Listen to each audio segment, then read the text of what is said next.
Man, oh man, you watch a game like that, and you really start to wonder. I mean, the Giants, they just can't seem to buy a win, can they? 10 losses in a row. Yeah, that's rough. Rough doesn't even begin to describe it. 34-7 against the Falcons. I mean, come on. It's a tough one for sure, but, every loss is a learning experience. Okay, so maybe we can salvage some wisdom from this wreckage. We've got a bunch of articles here, the New York Post, Big Blue View, even Reuters chiming in. Yeah, lots to unpack, huh? So let's not just focus on the final score, okay? Let's get into, like, the nitty-gritty, Yeah. What is this game, this loss? What does it tell us about these two teams? Where do they go from here? That's what we're going to deep dive into today. Yeah, sounds like a plan. All right, so first things first, the game itself. Now, you see 34-7 and you think, oh, total blowout. But hold on a second. Oh, yeah, I see where you're going with this. Giants actually scored first. Rookie Tyrone Tracy hauls in a touchdown pass from Drew Lock. First NFL touchdown, right? Exactly. Yeah. I mean, for a minute there, just a tiny, tiny minute, you thought, all right, maybe this is the turning point. Hope springs eternal, right? But Especially for Giants fans. then reality sets in. Jesse Bates III, pick 6. Bang. Just like that. Momentum shifts. And not in a good way for the Giants. And for those who might not be, total football fanatics, a pick 6 is when a defensive player, in this case Bates, intercepts the quarterback's pass and runs it all the way back for a touchdown. 6 points just like that. Yeah, it's a heartbreaker for sure. And it just seemed like from that moment on, everything went downhill for the Giants. Absolutely. The wheels came off. It's easy to look at the score and say, oh, the Giants were just bad. But it's rarely that simple. So what are we saying then? It wasn't just bad luck. No, not just bad luck. I mean, yeah, there's always a bit of that in football, but this was deeper. You got to look at Drew Lock, 2 pick 6s, a lost fumble. Ouch. Not a good day at the office for the quarterback. But here's the thing. You can't pin it all on him. Oh, I knew you were going to see that. The offensive line. Bingo. Ugh. They were struggling big time. 3 sacks on Lock, not nearly enough time to make plays. And look at the numbers. 234 total yards for the Giants, 14 first downs. That's anemic, man. Yeah, you can't win games like that. Yeah. And I think this highlights something really important about football, right? It's not just about individual talent. It's about the whole team working together. Totally. 100%. I mean, you can have the best quarterback in the world, but if your offensive line can't protect him, he's going to get crushed.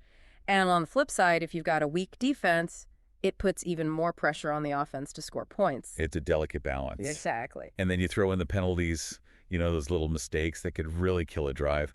It feels like the Giants were just like constantly shooting themselves in the foot. Lack of discipline, yeah, that can really derail a team. Okay, so Giants, obviously a lot to work on, but let's shift gears a little bit, talk about the Falcons. 8-7 now, yeah. They're looking pretty good. Yeah, they are. Playoffs are definitely within reach. And think about it. They made a huge decision going into this game, benching Kirk Cousins, starting rookie Michael Penix Jr. at quarterback. Big gamble, right? Absolutely. I mean, Cousins is a veteran. He's known for consistency. But maybe the Falcons felt like they needed a spark, something different.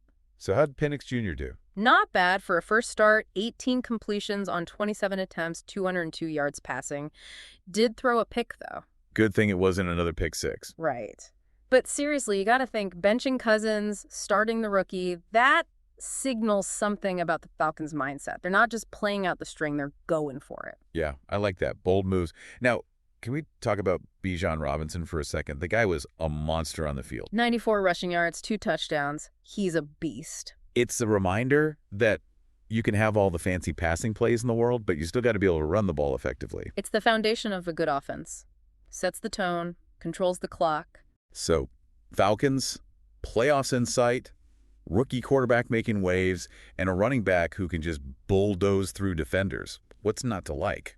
Well, they've got some tough games coming up, so it's not a done deal, but they're definitely a team to watch. All right, let's circle back to the Giants. We've talked about the offensive line woes, the quarterback struggles. And don't forget those penalties. Right. The penalties. It all adds up. But here's the thing, and this is where it gets kind of interesting. The Giants might actually benefit from all this losing. The silver lining of a terrible season. Exactly. They're currently in line for the #1 pick in the draft. Which means they get their choice of all the top college prospects. And in a quarterback-driven league, you got to think they're eyeing one of these talented young quarterbacks coming out. We're talking Travis Hunter, Shedder Sanders, Cam Ward. Any one of those guys could be a franchise changer. It's almost like this game against the Falcons was a preview of what the Giants need to address in the draft. They saw firsthand what a dominant running back can do.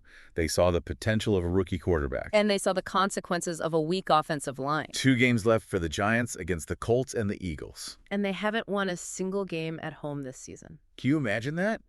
Ending the season 0-9 at home? It would be historically bad. So as we wrap up this deep dive, I got to ask you, and I want our listeners to think about this too. Do you believe a strong draft pick, maybe even a franchise quarterback, is enough to turn the Giants around next season? Or are there deeper issues at play here, issues that go beyond just talent? It's a great question, and there's no easy answer. We'll have to wait and see how the rest of the season plays out, and then, of course, how the draft unfolds. It's going to be a long offseason for the Giants. Lots of decisions to be made, lots of questions to answer. But hey, that's what makes football so fascinating, right? The constant ebb and flow, the hope, the heartbreak, the possibility of redemption. We'll be here to cover it all every step of the way. Absolutely. It's going to be an interesting ride, that's for sure. Thanks for joining us for another deep dive. We'll see you next time. Today is your lucky day. Today is the day that our $3 website works for you, paying you directly to your PayPal daily. Imagine $3 ongoing continuous payments to your PayPal account. Imagine falling asleep and waking up to $300 in your PayPal account. How would this make you feel? How could this help you? What bills could you pay? What kind of fun could you have? What does that retirement look like now? All for a one-time payment of $3. This website is DFY done for you, fully built and completely hosted, and never stops collecting payments for you.